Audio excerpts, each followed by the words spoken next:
Olá, um bom dia para você. Hoje é domingo, primeiro dia da sua semana e vamos à nossa reflexão. Que bom que estamos juntos de novo, na verdade, estamos refletindo, estudando de uma forma condensada o Evangelho de Mateus e podemos ver quantas coisas maravilhosas nós aprendemos, como o conhecimento divino começa a penetrar na nossa mente. E eu quero dar boas-vindas a todos vocês, católicos, evangélicos, que têm a sua fé em Cristo Jesus e que, inclusive, eu tenho aqui a Bíblia católica, Bíblia de Jerusalém, uma Bíblia muito boa. Além de ter as mesmas palavras que tem na Bíblia evangélica, tem comentários abaixo, tem para você entender melhor o texto, o contexto também da época. Então eu recomendo a você que é católico, Bíblia de Jerusalém, muito boa para você estudar, conhecer a palavra e nos acompanhar aqui nas nossas reflexões. Então as nossas mensagens, as mensagens de Vera Reflexões, é tanto para os católicos como para os evangélicos. Inclusive eu vim da Igreja Católica. Mas às vezes Deus vai mudando o nosso caminho e eu hoje estou na Igreja Evangélica estudando a palavra, me aprofundando e compartilhando com vocês essas verdades maravilhosas.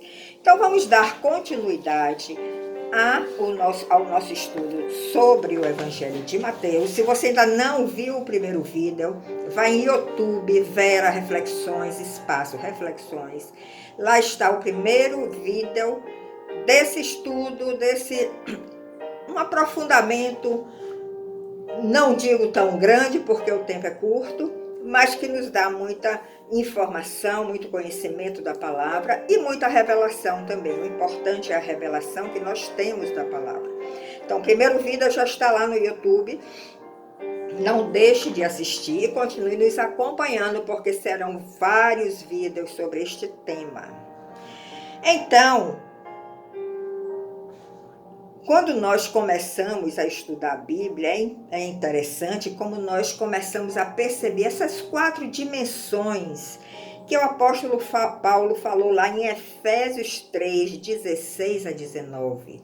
Está lá também no primeiro vídeo, onde ele diz que para nós termos a plenitude de Cristo, nós precisamos mergulhar na sua palavra. Na largura, na altura, no comprimento e na profundidade da sua palavra. E quando nós começamos a estudar a palavra, escolhemos um tema para conhecer melhor, mas quando estamos desenvolvendo aquele estudo, o Espírito Santo começa a dar tantas mensagens a nós. Você pode pregar sobre isso também. Esse estudo também se relaciona com esse outro tipo de tema. Então, é uma infinidade de temas, é uma infinidade de palavra, de vida. Largura, altura, comprimento e profundidade. Ou seja, 4 dimensões para você penetrar na palavra de Deus e receber a plenitude de Cristo. Cristo é vida, Ele quer ser pleno na sua vida, mas nós precisamos dar esses passos. Nós já dissemos aqui que Cristo é a rocha onde nós precisamos edificar nossa vida espiritual, a nossa casa, e para edificarmos a nossa vida espiritual nessa rocha, precisamos escavar, precisamos penetrar fundo, usar lá um rompedor que vai fundo na rocha, no seu interior, para extrair material. Só desta forma. Não adianta somente cumprir doutrinas, rituais, que toda igreja tem, é necessário também que tenha, desde quando sejam rituais e doutrinas baseados na palavra de Deus, mas além disso precisamos ter esse tempo privado para nós mergulharmos na profundidade da palavra de Deus. E quando nós falamos em 4 dimensões, segundo o apóstolo Paulo lá em Efésios 3, para receber esta plenitude de Deus, nós começamos a entender por que Deus criou um corpo. de muitos membros. Ele diz na Bíblia que nós pertencemos ao corpo de Cristo. Você pertence ao corpo de Cristo. Eu pertenço. Então, através de mim o Senhor vai se revelar de uma determinada forma, sobre uma perspectiva. A você Ele já vai lhe dar outro olhar, porque o Senhor Jesus, Ele é multifacetário. Ele vai se revelar ao seu corpo de muitos membros. Por isso precisamos estar unidos na mesma unidade de pensamento, mesma unidade de sentimento, mesma doutrina, conhecendo cada vez mais a palavra, para quando recebermos a sua revelação, minha garganta hoje está incomodando, me desculpem. Quando nós recebermos as suas revelações, podermos compartilhar uns com os outros. Não é lindo isso? É a família de Deus se manifestando. Então, Deus é um ser infinito. Ele sendo um ser infinito, a sua palavra é infinita. E nenhum de nós suportaria receber todas as revelações do Senhor. Ele não daria suas revelações de uma forma total a somente uma pessoa. Por isso que ele formou um corpo de muitos membros. Esses membros somos nós que pertencemos à Igreja de Cristo. E ele é o cabeça. O que é que a nossa cabeça faz em relação ao nosso corpo? Dirige todos os membros, não é? Minha mão recebe ordem, comandos do meu cérebro para abrir, para fechar, meu braço também para estender, para pegar alguma coisa. Minhas pernas, para eu começar a caminhar, recebe também uma ordem do meu cérebro. Então, Cristo é o cabeça deste corpo, no qual todos nós pertencemos como membros. E como no nosso corpo humano, cada membro tem a sua função, no corpo de Cristo é a mesma coisa.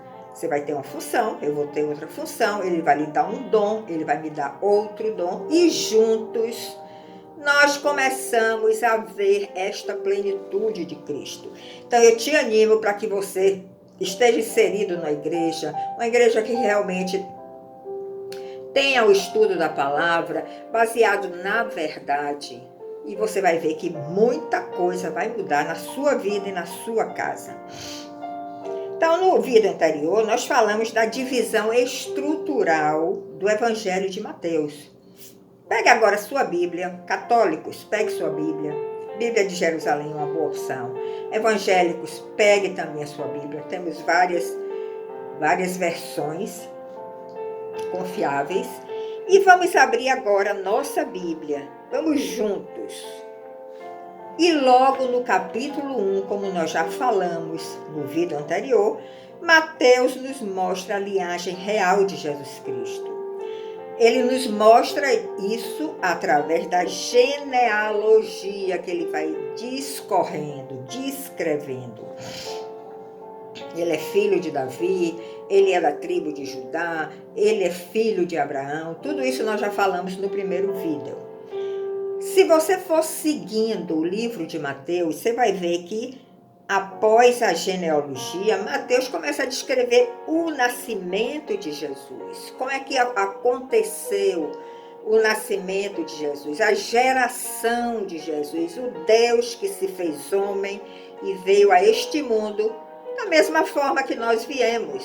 Jesus sempre quer buscar esta identidade com o homem.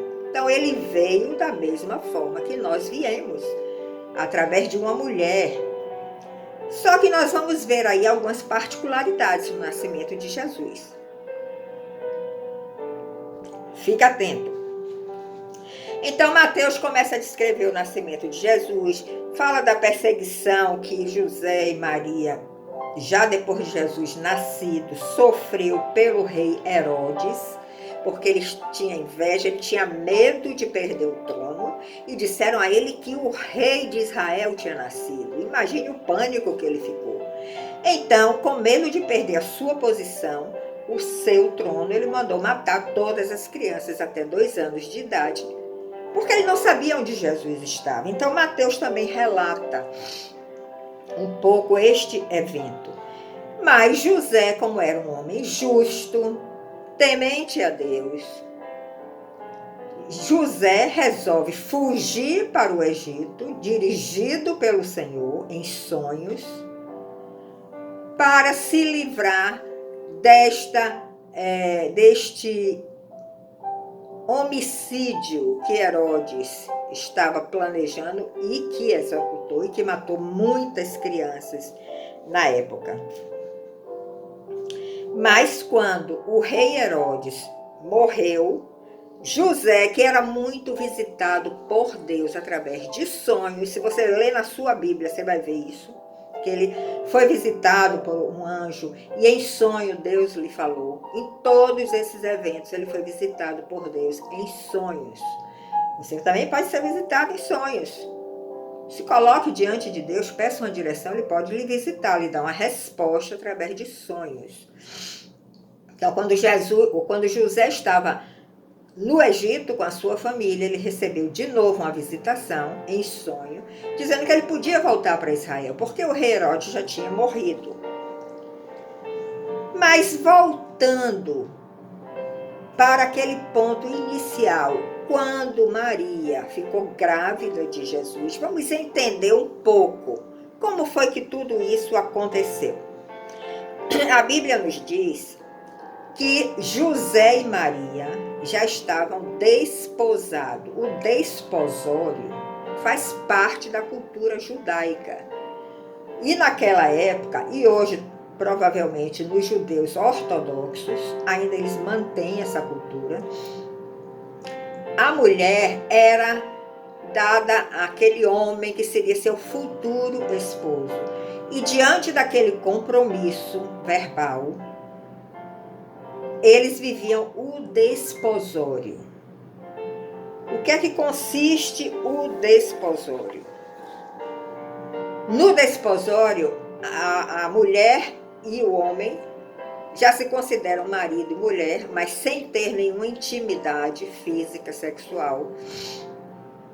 Mas já existe um compromisso real que todos procuram zelar. Então, se a mulher for pega em uma condição de fornicação, de adultério, de traição, esta mulher era severamente punida pela lei judaica, inclusive com pena de morte. Então, de repente, Maria apareceu grávida, mas não era de José. Eles não tinham tido ainda um relacionamento íntimo para que isso acontecesse. E na Bíblia nós lemos claramente que Maria ficou grávida do Espírito Santo. Veja o que eu transcrevi aqui, o texto que está na sua Bíblia. A origem de Jesus Cristo foi assim: Maria, sua mãe, comprometida em casamento com José, antes que coabitassem, antes de ter um relacionamento íntimo, achou-se grávida do Espírito Santo. E José, seu esposo, diante daquela surpresa, daquela situação, porque Deus ainda não tinha falado nada com José, de que isso iria acontecer. Ele ficou surpreso e ele ficou sem entender o que estava acontecendo. Mas ele era um homem justo e ele sabia também que Maria era uma filha. E não queria denunciar Maria, porque ele sabia as penas que Maria, a punição que Maria poderia sofrer conforme a lei judaica. Então José resolveu repudiar a Maria secretamente, ou seja, se distanciar de Maria, desfazer aquele compromisso. Mas quando ele estava nesta intenção, que Deus que vê tudo, ele está lá em cima olhando tudo que acontece aqui na terra, ele foi e visitou a José através de um anjo, e em sonho José ouviu a voz do Senhor. E a mensagem era a seguinte: não temas em receber Maria, sua mulher, pois o que nela foi gerado vem do Espírito Santo. Ela dará à luz a um filho, e tu, José, o chamarás de Jesus, A mensagem já veio com o nome que ele deveria pôr naquela criança. E com o objetivo também desta vinda, pois ele salvará o seu povo de seus pecados. Ele será o Salvador, o Messias, o Rei de Israel, prometido lá no Antigo Testamento, profetizado lá pelos profetas Isaías, Jeremias, Ezequiel. Nós também já citamos algumas passagens nesse primeiro vídeo. Então ali, na verdade, era uma profecia que estava sendo cumprida. E José precisava entender isso. Mas através do sonho, ele recebeu esta visitação do anjo do Senhor e esta mensagem. E ele prontamente atendeu e considerou aquela mensagem. Então, observe que isso pode acontecer conosco também. Podemos receber, de repente, uma visitação de um anjo através de sonho, através de uma visão. Deus se manifesta de várias formas. Então, fique atento. Quando você colocar alguma coisa diante do Senhor, fique atento, porque Ele vai lhe dar alguma resposta. De alguma forma, Ele vai lhe responder, Ele vai se manifestar. Então, José, entendendo esse propósito do Senhor, tanto para a vida de Maria como para a vida dele, porque ele não era o pai de Jesus. Não foi ele que gerou a Jesus.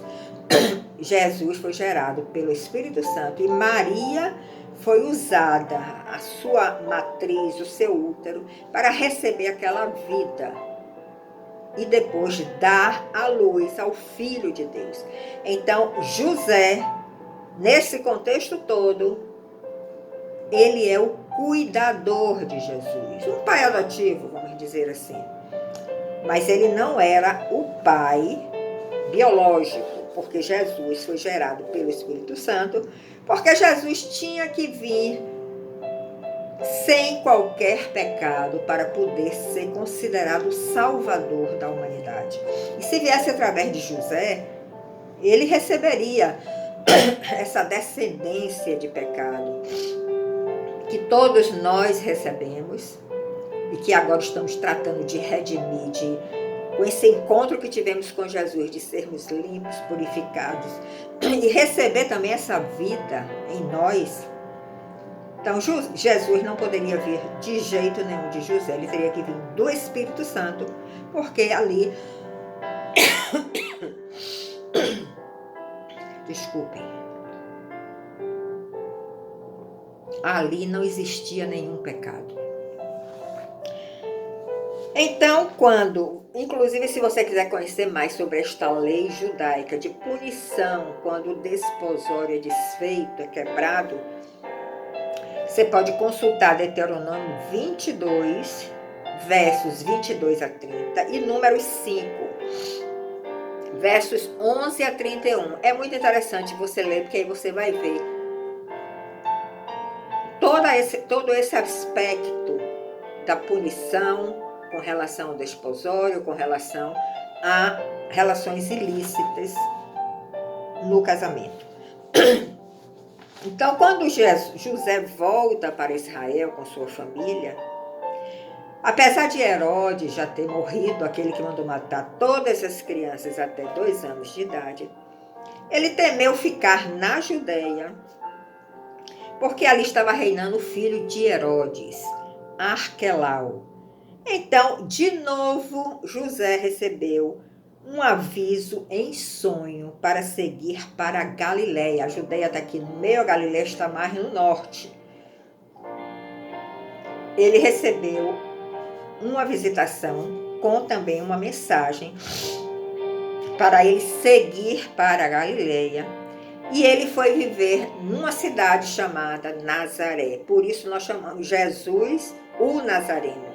Ele não nasceu em Nazaré, ele nasceu em Belém. Mas ele foi criado em Nazaré. Toda a sua infância e adolescência foi em Nazaré.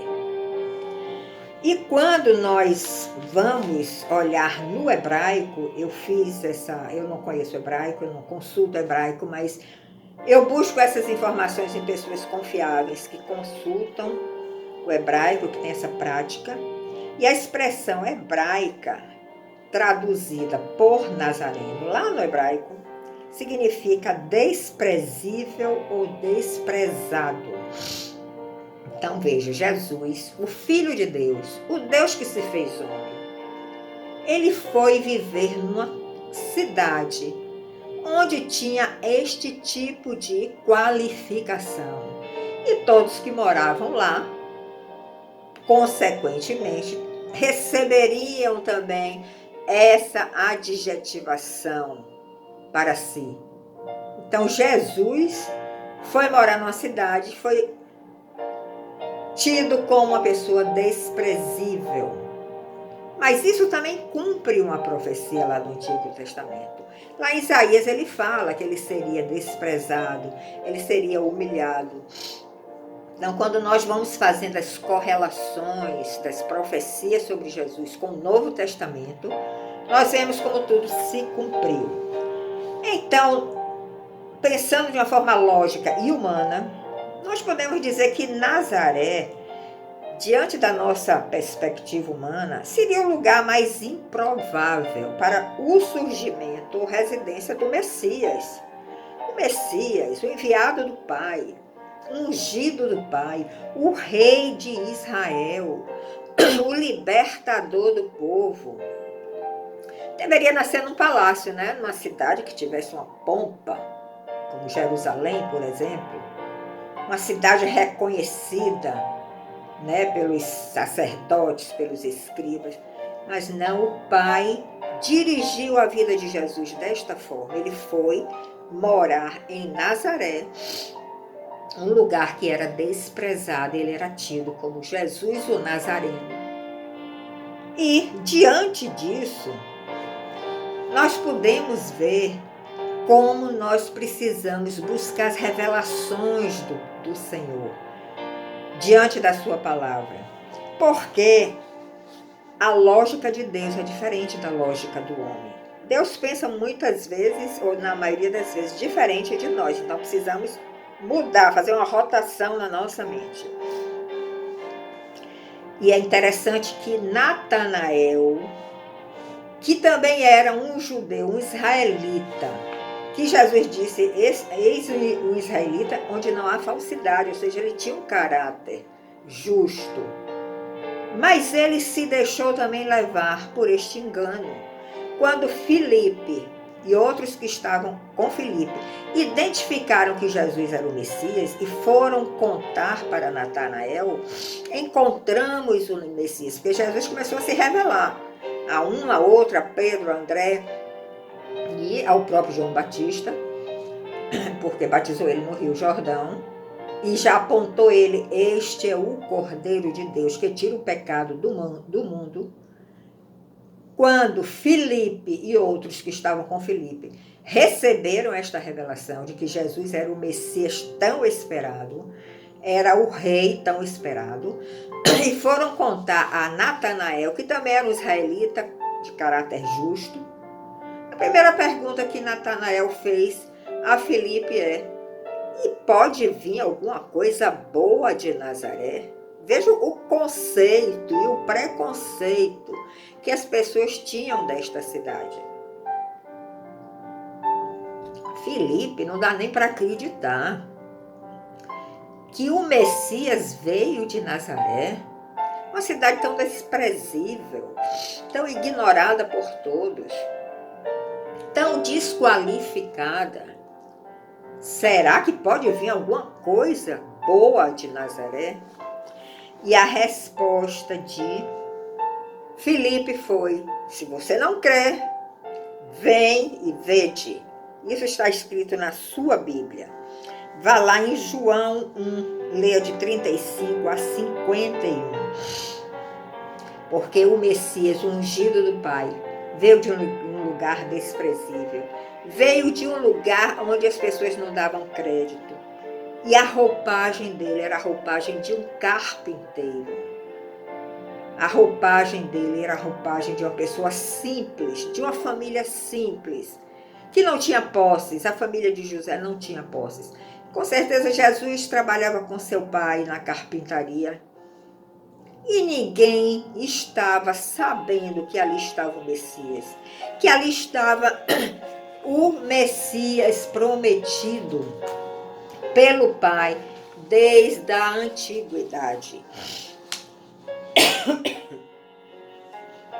Então tenha muito cuidado com os preconceitos, porque quando nós somos pessoas preconceituosas, nós podemos deixar de ter muitas revelações. E a verdade pode não chegar até nós devido ao nosso preconceito. E nós vamos viver no engano.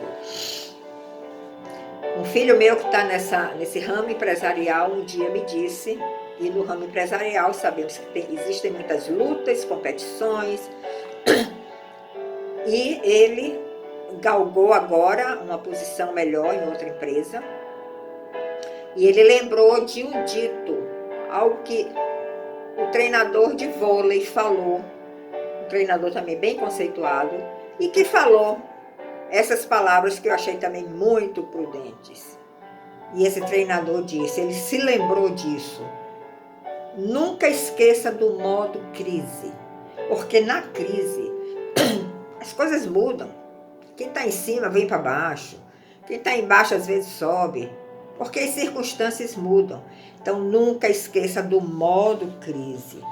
E nunca diga eu sou bom. Diga sempre eu estou bom. Neste momento eu estou bom, com a graça de Deus. Porque Ele está me fortalecendo, Ele está me dando sabedoria, Ele está me dando competência para exercer o meu trabalho. Mas de repente, se nós nos orgulhamos muito, nós acabamos caindo daquela posição. Então, tenha sempre um espírito humilde que você terá sempre êxito. Então, só para lembrar para vocês, João 1, 43 a 46, eu vou ler aqui na íntegra, eu transcrevi esse texto aqui. E nós lemos o seguinte: no dia seguinte, Jesus resolveu partir para a Galileia. E achando Filipe, disse-lhe, segue-me. Jesus começou a chamar seus seguidores. Ora, Filipe era de Betsaida, cidade de André e Pedro, que também já tinham sido convidados para seguir a Jesus. E de repente, Filipe achou a Natanael e disse-lhe, acabamos de achar aquele de quem escreveram Moisés na lei. Aquele com que os profetas falaram lá no Antigo Testamento. Jesus de Nazaré, filho de José. Ele estava dizendo isso para Natanael. E aí Natanael, descrente, por causa do preconceito dele com relação à cidade de Nazaré, ele fez essa pergunta: pode haver alguma coisa boa vinda de Nazaré? Então Filipe disse, bem, então vem e vê. Veja com seus olhos. Busque essa revelação. Não creia só nas minhas palavras. Então, as ideias preconcebidas sempre vêm de informações de outro. Cuidado. Nós compramos aquela ideia sem fazer uma análise mais acurada, sem buscar uma revelação maior do Senhor. O que Filipe disse a Natanael é muito oportuno para todos nós. Não acredite em tudo que falam. Vá e vede. Tenha um encontro com Jesus. Se mova até Jesus. Para você poder enxergar através dos olhos do Espírito. Os seus olhos espirituais. Só eles podem ver a Jesus. Só eles podem ter um encontro com Jesus. Se você for pela sua racionalidade, pelos seus olhos naturais, você vai perder essa grande oportunidade. Então, quando Natanael foi e viu a Jesus, esteve pessoalmente com Jesus, essa dúvida foi dissipada da sua mente. E é esse encontro que nos traz a revelação do nosso Mestre e Salvador, Jesus Cristo. Essa é a mensagem que eu quero deixar para você. Neste dia, continuaremos no próximo domingo essa reflexão sobre o Evangelho de Mateus, onde vamos ver aí a partir do momento em que Jesus foi batizado por João Batista. Muito obrigado pela sua atenção. Te aguardo no próximo domingo. Compartilhe e seja um proclamador do Evangelho. Até lá!